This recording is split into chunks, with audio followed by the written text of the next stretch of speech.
Hi, welcome to Big Cat Homestead. I'd like to thank RentACoop for sponsoring this video. This is a great company. I bought several products from them, and if you have any issues, they will make it right. That's why I'm happy to present their DIY series feeder. This is an easy DIY kit. I'm going to show you how to do it. Next week, I will also show you how to put together their DIY series water using PVC. So if this is something that you're interested in, go ahead and get your kits and we can do it together. Hi, welcome to Big Cat Homestead. Today I will be putting together a new feeder for my larger birds, and this is the RentACoop DIY series. Okay, they include the instructions and everything needed. You will need your own additional container. I'm going to use this one for the turkeys and the guineas. But with those of you that are backyard bird keepers, you know that if you put food out, the chickens are curious too, so some of them may try to use it, but it might be a little too tall for them. Okay, again, here's how the setup will look like. They have very good instructions, and this also tells you what type of food can go in this feeder. So we're going to go through the box and show you everything, all the pieces that were sent. And you could, I'm going to try to put 2 feeder ports on this bucket.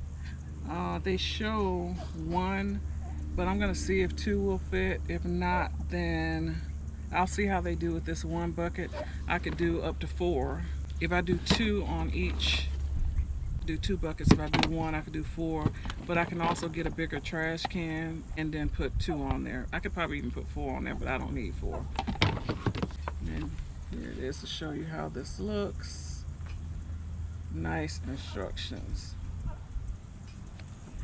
And it's not intended for chickens under 12 weeks old or growing bantams. Okay, here's everything that's in the box. You have your instructions. You have your hole saw with the bit. You have 4 ports, 4 of the hoods, and then you have 4 of the locking nuts. And they also included a drill bit and a sticker. So here's everything that was in the box. In addition, you'll need a drill and the container you want to use. I'm choosing a 5-gallon bucket. So this is how it would look from the outside. All this will be on the inside. And to put this together, all of this is on the inside and this is on the outside.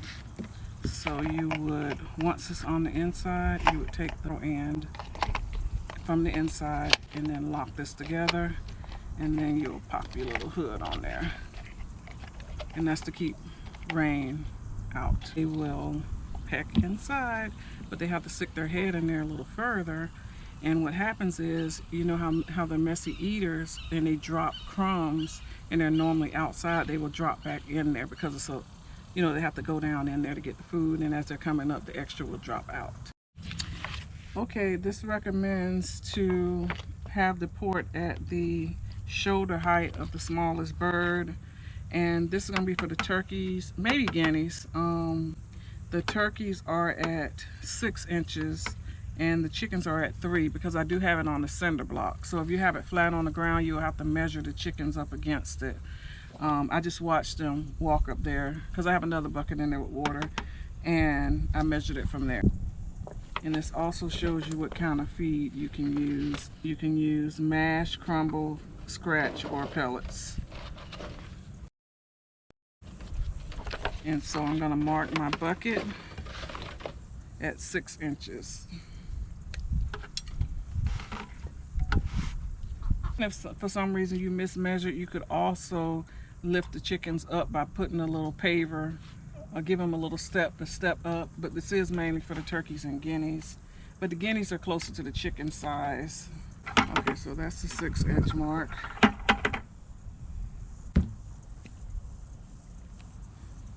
When you're doing these buckets, this is BPA free, but also what you need to look at is the number on the bottom. even if the buckets aren't marked as food safe, they're food safe if they have this number. And I'll put a little screenshot up of the site you can go to check out the numbers on the buckets and what they mean. I'll put a screenshot right here. But number 2, HDPE, that's a food safe bucket.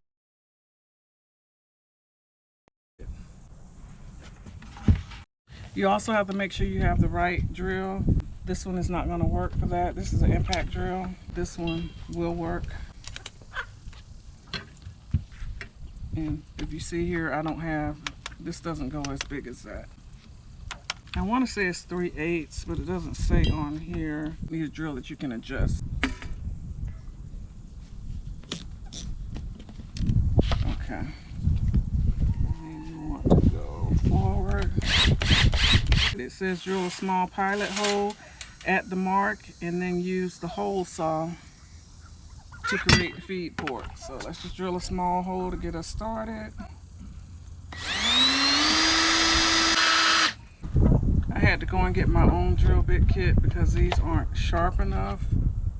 It could be operator error. 6.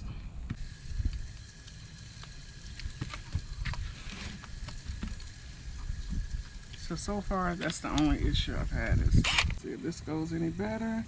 It did make a little bit, but I had to press on it too hard. So there we go. Got my hole cut. So I got the hole cut, and now I can use the hole saw. Okay, and it locks. It's locked on there. Okay.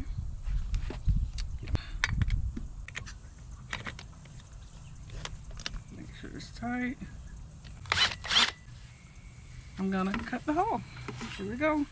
I have my little pilot hole. Got it forward.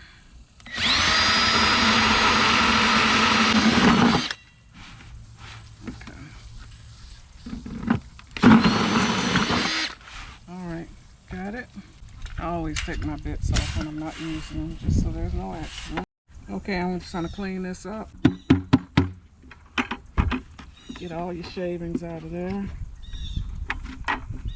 That's what the hole looks like. Okay. Put this in here.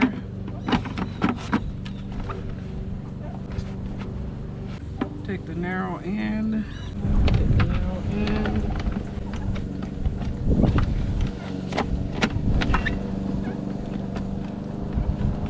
Push that in there.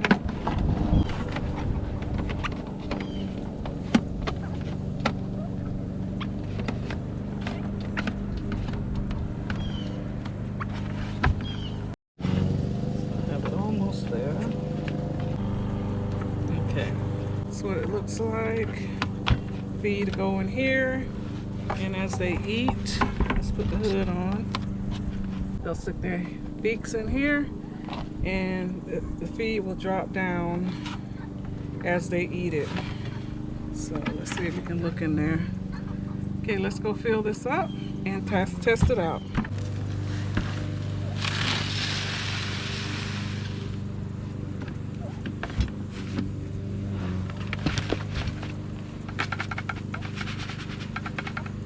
Before I fill it all the way up, I'm going to just test it to make sure there are no leaks and everything works properly. And let's put this top on here. We're going to go test this out. One side for the guineas, one side for the turkeys.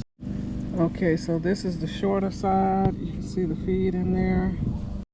And this is the taller side. There's the feed. So let's take it there and see how they respond. And you can see the level right there. So I like this bucket.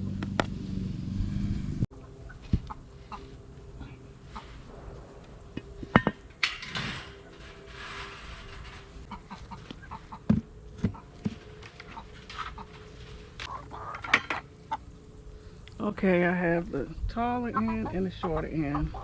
So let's see.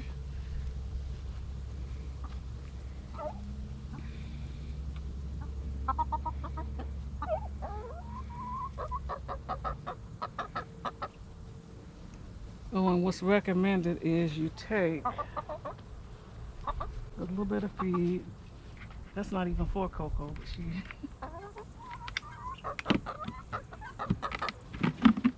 take a little bit of the feed and put it on the edge. Then they'll know that's what it is.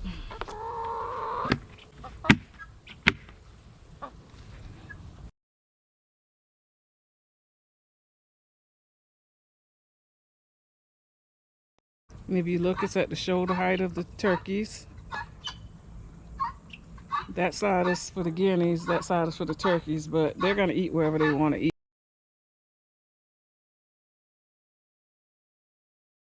That's going to work great.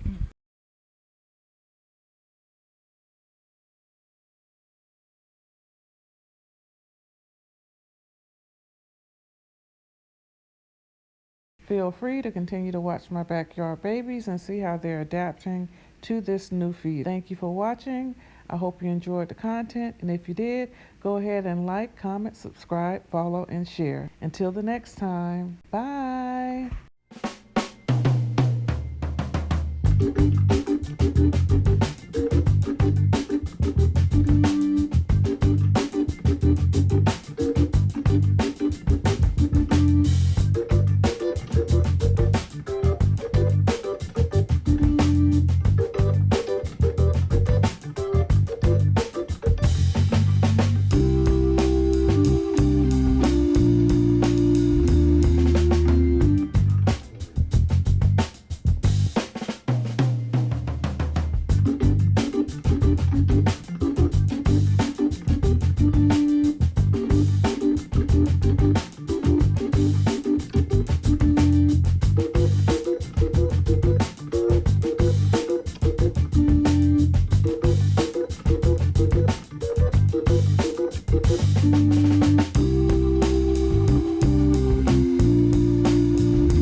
As a reminder, here are the links to the RentACoop website and their DIY series. And don't forget, next week I'm going to be working on the DIY waterer. So go ahead and get your kits so we can do this together.